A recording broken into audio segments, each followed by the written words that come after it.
Morning students, मेरा नाम रेणुका दीवान है और Lagrange linear partial differential equation के हम लोग क्वेश्चंस कर रहे हैं और ये मेरा लेक्चर नंबर 24 है और पैटर्न वन करा रही हूं जिसमें ये मेरा लेक्चर नंबर 24 है। क्या है ये क्वेश्चन लिखा हुआ है X square P plus Y square Q is equals to Z square. Solve करिए बस आएगा। इसमें ये लिखकर नहीं आएगा कि इसको आपको लैग्रांज के लीनियर पार्शियल डिफरेंशियल इक्वेशन से सॉल्व करना है। तो सबसे पहले आप पहचानेंगे, क्योंकि इस यूनिट में सिर्फ एक ही टॉपिक नहीं है, लैग्रांज ही नहीं है, इसके बाद होमोजीनियस है, मतलब एक पार्शियल डिफरेंशियल इक्वेशन को सॉल्व करना जो होमोजीनियस है, जो नॉन होमोजीनियस है, जिसके कोफिशिएंट कांस्टेंट नहीं है। तो सबसे पहले आप आइडेंटिफिकेशन पढ़िए। X square P plus Y square Q is equals to क्या लिखा हुआ है, जेड स्क्वायर लिखा हुआ है। तो इसको थोड़ा सा आप रफ में लिख लीजिए। पी का मतलब होता है del Z by del X और प्लस वाई स्क्वायर क्यू का मतलब होता है del Z by del Y और इज इक्वल्स टू आपका जेड स्क्वायर। मतलब ये है हमारा गिवन डिफरेंशियल इक्वेशन। अब आप देखिए, इसकी डिग्री देखिए और ऑर्डर देखिए। तो this is the highest derivative, ये दोनों ही हाईएस्ट डेरिवेटिव है क्योंकि इसमें z का सिर्फ एक बार डेरिवेटिव हो रहा है। अब इसके होल पावर में क्या है 1, मतलब इसकी डिग्री क्या है 1, डिग्री 1 है, मतलब ये लीनियर पार्शियल डिफरेंशियल इक्वेशन है।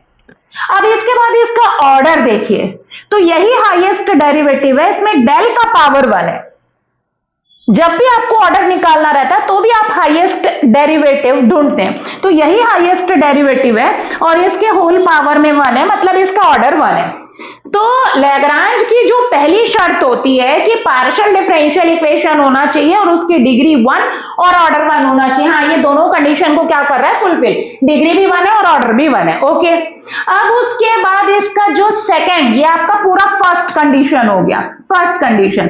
अब सेकंड कंडीशन में क्या होता है, तो small p into capital P के फॉर्म में लिखा हुआ है, small q into capital Q equals to r।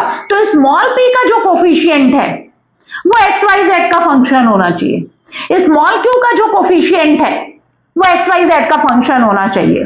मतलब एक्स वाई जेड, मतलब एक्स वाई जेड दोनों रहे, जरूरी नहीं है, या तो x या तो y या z यहाँ पर, और ये r भी एक्स वाई जेड का फंक्शन होना चाहिए। तो ये जो क्वेश्चन लिखा हुआ है इसमें आपका डिग्री 1 और ऑर्डर 1 ये तो सेटिस्फाई हो रहा है। अब इसके बाद देखिए ये p है, p का कोफिशिएंट कौन है, एक्स स्क्वायर, जो किसका फंक्शन है, x का। q का कोफिशिएंट कौन है, y स्क्वायर, जो किसका फंक्शन है, y का। और r जो है राइट साइड में जो है वो z के फॉर्म में दिया हुआ है, मतलब वो भी एक्स वाई जेड का फंक्शन है। इसका मतलब ये दोनों कंडीशन को क्या कर रहा है, फुलफिल कर रहा है। इसका मतलब ये क्वेश्चन लैग्रांज का क्वेश्चन है। तो इस तरीके से पहले आइडेंटिफाई करेंगे। जब आपको समझ में आ गया हाँ ये क्वेश्चन किसका है, लैग्रांज का है, लैग्रांज का है, जब आपको समझ में आ जाता है तो सबसे पहले आपका काम क्या रहता है, तो इस क्वेश्चन को पहले उतारिए और 1 नंबर डालकर इसको कंपेयर करके कैपिटल पी क्यू आर निकालिए, ये आपका पहला काम। तो आप लिखेंगे इक्वेशन 1 इज लैग्रांजेस बता दीजिए क्या है, Lagrange's linear partial differential equation, partial differential equation, ये मैंने बता दिया। फिर उसके बाद आपको क्या निकालना है, कैपिटल पी क्यू। तो आप लिखेंगे कंपेयरिंग 1 क्या, बाय, किससे कंपेयर करेंगे, small p into capital P plus small q into capital Q equals to capital R से कंपेयर करिए। इसको मैंने डाला इक्वेशन नंबर 2। अब देखिए स्मॉल p का कोफिशिएंट यहां पर एक्स स्क्वायर है, that means capital P is equals to X square. Small q का कोफिशिएंट y स्क्वायर है, मतलब capital Q is equals to y square. और राइट साइड में कौन है, तो वो r हुआ, r is equals to z square. Capital p q r निकालने के बाद आप लैग्रांज का ऑक्सिलियरी इक्वेशन लिखेंगे अगले स्टेप में। तो क्या लिखेंगे सॉल्व करने के लिए, लैग्रांजेस ऑक्सिलियरी इक्वेशन इज, ये इसका अगला step P Q R find करने के बाद। क्या होता है लैग्रांज का auxiliary equation, dx upon capital P is equals to dy upon capital Q is equals to dz upon capital R। dx upon put the value of p, that is x square, dy upon capital Q is y square, and dz upon r, the r is z square. हो गया। अब इसके बाद हम क्या करते हैं, तो हम सिर्फ दो दो फ्रैक्शन को लेकर दो आंसर निकालते हैं। तो मैं फर्स्ट टू और लास्ट टू फ्रैक्शन को लेकर दो सॉल्यूशन निकालने जा रही हूं। तो आपको लिखना पड़ेगा टेकिंग फर्स्ट टू फ्रैक्शन। शुरू के दो फ्रैक्शन को मैं क्या कर रही हूं, सॉल्व कर रही हूं।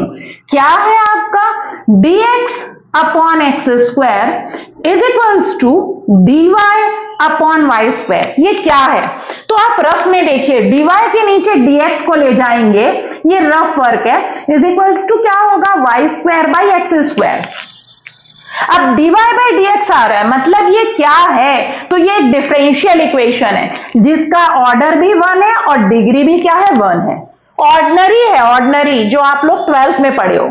1 ऑर्डर 1 डिग्री के डिफरेंशियल इक्वेशन को, ऑर्डिनरी डिफरेंशियल इक्वेशन को सॉल्व करने के टोटल 6 मेथड होते हैं। पहले separation of variable, separation of variable से बन रहा है कि नहीं आप ये देखिए।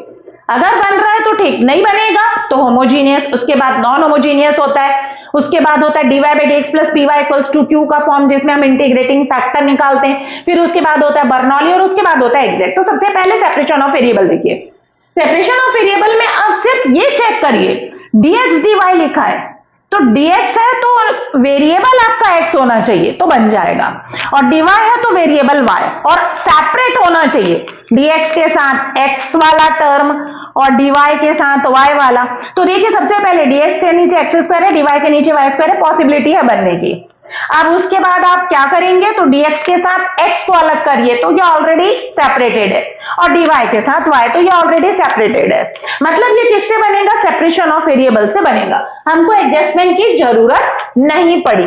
तो चलिए अब इसको इंटीग्रेट करेंगे, क्योंकि डिफरेंशियल इक्वेशन को सॉल्व करने के लिए सेपरेशन ऑफ वेरिएबल में जब कन्वर्ट होता है तो हम लोग उसको इंटीग्रेट करते हैं। तो ये x की पावर -2 हो जाएगा, dx is equals to y की पावर -2 dy, ऊपर ले गई और ऊपर ले जाकर मैं क्या कर रही हूं, इसको इंटीग्रेट कर रही हूं।